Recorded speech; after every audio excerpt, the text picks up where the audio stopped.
E aí, sabe quando a gente ouve um argumento, sente que tem alguma coisa esquisita ali, mas não sabe dizer exatamente o quê? Pois é, hoje a gente vai desmontar justamente essas armadilhas da lógica, as famosas falácias, que tentam nos manipular o tempo todo. A ideia é montar um kit de ferramentas para nossa mente se defender. Bora lá? E para começar, nada melhor do que essa frase do físico Richard Feynman. É genial. Ele vai direto na ferida, né? Existe um abismo entre só repetir uma informação e entender de verdade o que ela significa. E é aí que mora o perigo. Quando o nosso conhecimento é superficial, frágil, a gente vira presa fácil para qualquer argumento furado. E isso nos leva direto ao primeiro ponto: o tamanho do problema que a gente enfrenta. Porque vamos ser sinceros, estamos cercados por argumentos que não querem ajudar a gente a entender. Pelo contrário, eles querem confundir. E eles se aproveitam justamente daquela fragilidade que o Feynman falou. Olha, para ter uma ideia do nível da coisa, pensem neste caso, que é bizarro, mas é real. Uma pessoa no evento defendia o nazismo e, ao mesmo tempo, segurava uma bandeira de Israel para protestar contra o antissemitismo. É um nó na cabeça, né? Uma contradição absurda que mostra como é possível sustentar ideias totalmente opostas. Isso só revela o quão fundo o buraco da irracionalidade pode ser. E olha, isso não é um caso isolado, não. Os números mostram. Um estudo da OCDE revelou que aqui no Brasil, só 54% das pessoas conseguem, de fato, diferenciar o que é verdade do que é mentira. 54%. A gente está abaixo da média mundial. Isso quer dizer que, basicamente, quase metade da população tem dificuldade de separar fato de ficção. O desafio é enorme. Beleza, o cenário é esse. A pergunta é, como é que a gente se defende? Bom, a gente precisa de uma espécie de cinto de utilidades do Batman, só que é para nossa mente. Cheio de ferramentas para pensar de forma mais afiada. E é exatamente isso que a gente vai começar a montar agora. Um kit de sobrevivência intelectual. E a primeira ferramenta do nosso cinto é entender o tal do viés de sobrevivência. Essa é uma armadilha muito sutil, sabe? A gente tem a mania de olhar só para os vencedores, para os casos que deram certo, e esquece completamente de todo mundo que ficou pelo caminho. O problema é que, muitas vezes, a lição mais importante está justamente na história dos que não sobreviveram. E tem um exemplo clássico que ilustra isso de um jeito brilhante. Durante a Segunda Guerra Mundial, os engenheiros queriam reforçar os aviões. A ideia inicial era blindar as partes que voltavam da batalha cheias de buracos de bala. Faz todo sentido, né? Só que aí veio um estatístico, o Abraham Wald, e sacou a genialidade da coisa. Ele disse: não, o erro é focar nos aviões que voltaram, os aviões que sobreviveram apesar dos tiros ali. A verdadeira chave estava nas partes que voltavam intactas. Por quê? Porque provavelmente era ali que os aviões abatidos eram atingidos. A informação crucial estava no que estava faltando. Certo. Se a primeira ferramenta ensina a gente a procurar o que não está ali, a próxima é sobre não confundir o que está bem na nossa frente. É a clássica confusão entre correlação e causalidade. Pensa no exemplo do sorvete e dos ataques de tubarão. No verão, as vendas de sorvete sobem, e os ataques de tubarão também. Eles estão correlacionados. Mas, convenhamos, tomar sorvete não atrai tubarão. A causa real que está por trás dos dois é o calor. Mais gente na praia, mais gente tomando sorvete. Separar uma coisa da outra é fundamental. Outra ferramenta muito boa é a de pensar nos extremos. O que é isso? É basicamente levar um argumento até as últimas consequências, até o limite para ver se ele se sustenta. Muitas vezes é aí que as falhas aparecem. Mas tem um alerta importante aqui. Essa técnica serve para testar a lógica e não para pegar um caso super isolado, uma exceção e tentar criar uma regra a partir dele. É um teste de estresse, não uma fábrica de teorias.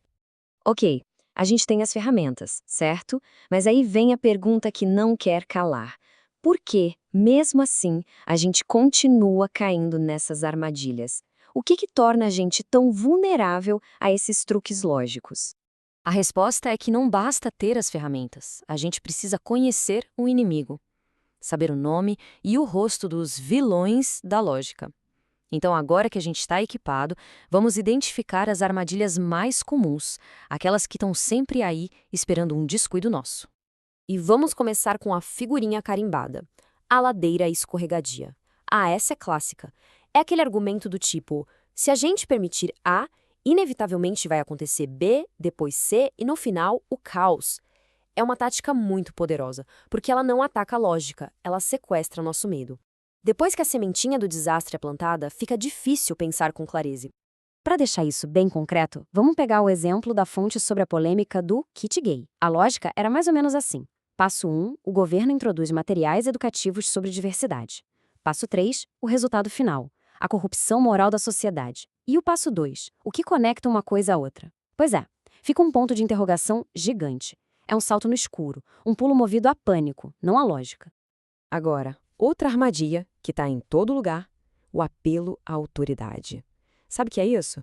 É quando se usa a opinião de uma pessoa famosa ou respeitada para validar uma ideia, mesmo que ela não entenda nada daquele assunto específico. E por que isso cola? Porque nosso cérebro adora um atalho. É mais fácil acreditar em alguém que a gente admira do que pensar por conta própria. Só que ser um gênio numa área não te faz especialista em todas as outras. E os exemplos estão aí aos montes. Jogador de futebol dando dica de investimento, o nome de uma universidade gigante como a USP sendo usado para dar credibilidade para um tratamento médico que não tem comprovação. Ou o clássico, uma frase bonita atribuída ao Einstein para fazer uma ideia qualquer parecer mais inteligente. A pergunta que a gente tem que fazer sempre é: beleza, mas essa pessoa é especialista nisso aqui? Agora vamos para uma falácia um pouco mais sutil, mais difícil de pegar, o argumento por consequência. É quando a gente decide se algo é verdade ou mentira, baseado em se a gente gosta ou não das consequências. A gente acredita em algo porque seria muito ruim se não fosse verdade. Ou o contrário. A gente cai nessa porque o nosso desejo, a nossa emoção, entra na frente da lógica. Só que a verdade, bem, ela não está nem aí se a gente gosta dela ou não. Um exemplo clássico para ilustrar isso é o seguinte: Deus tem que existir. Porque se ele não existisse, a vida não faria sentido e as pessoas não teriam motivo para serem boas. Percebe? A lógica aqui está invertida. A pessoa não está partindo das evidências, ela está partindo do resultado que ela quer, um mundo com sentido e moral, para dizer que a premissa é verdadeira. Mas o nosso desejo não tem o poder de tornar as coisas reais. Certo. Então a gente já viu o tamanho do problema, já montou nosso kit de ferramentas e já identificou as principais armadilhas. Agora a gente chega na parte mais importante, a nossa missão. E o foco aqui muda. Não é mais só sobre apontar o erro dos outros, mas sim sobre olhar para dentro, sobre como nós podemos pensar melhor. E esse talvez seja o ponto principal de tudo isso. Entender sobre falácias não é para se tornar o dono da razão, o campeão de debates da internet. Não mesmo. É uma questão de autodefesa intelectual. É sobre tomar decisões melhores na nossa própria vida, sobre ter mais clareza do mundo e, acima de tudo, sobre não ser feito de bobo. E essa citação do Mark Twain é provocadora para dizer o mínimo. Ela dá um chacoalhão na gente, ela nos força a questionar essa ideia de uma autoridade moral que não pode ser questionada.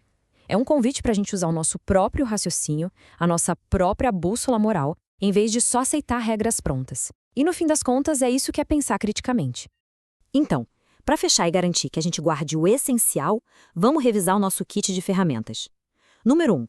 Pé atrás com argumentos baseados no medo, tipo a tal da ladeira escorregadia. 2. Sempre se pergunte se uma coisa realmente causa outra ou se é só coincidência. 3. Cheques credenciais da autoridade. Ela entende mesmo desse assunto?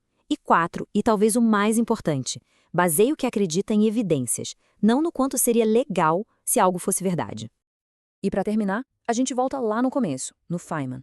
Se o conhecimento em si, a informação solta, pode ser tão frágil, qual é a única ferramenta que quanto mais a gente usa, mais forte ela fica e mais fortes nos deixa? A resposta, depois de tudo isso, parece clara, né? É a nossa própria capacidade de pensar, de questionar, de analisar. É isso. Valeu!